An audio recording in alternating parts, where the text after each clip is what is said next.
We're in Clements in St. Mary's County. We're about a mile around us. Most of the damage hit from last night's storm. Fire department saying no injuries, but 13 buildings were damaged.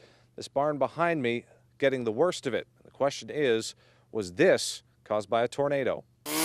Chainsaws go to work cleaning up the mess, mostly fallen trees and some damage to homes. But in Charles Nelson's case, it cost him 2 barns. I didn't see nothing until after the storm. That happened. Looked and seen this. Then I went to walk around the house and I seen the other barn on the ground. The barns sit crumpled and collapsed on themselves, pieces of them hundreds of yards away. Nelson rode out the worst of the storm with his 2 dogs and his truck. I went to open the door on the truck to get out, and the window were it just hit the door and closed it like.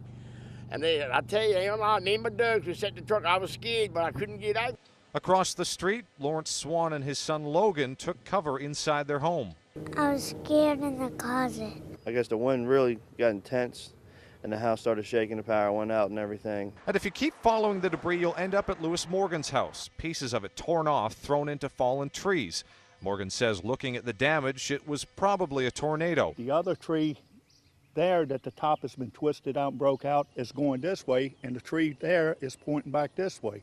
So it shows it's had to be going, circular motion. Now, final say on whether it was a tornado comes from the National Weather Service, but either way, Morgan knows he was lucky. No one was hurt. We can replace the buildings and trees and stuff, make good firewood. From Clements in St. Mary's County, Cameron Thompson, WUSA 9.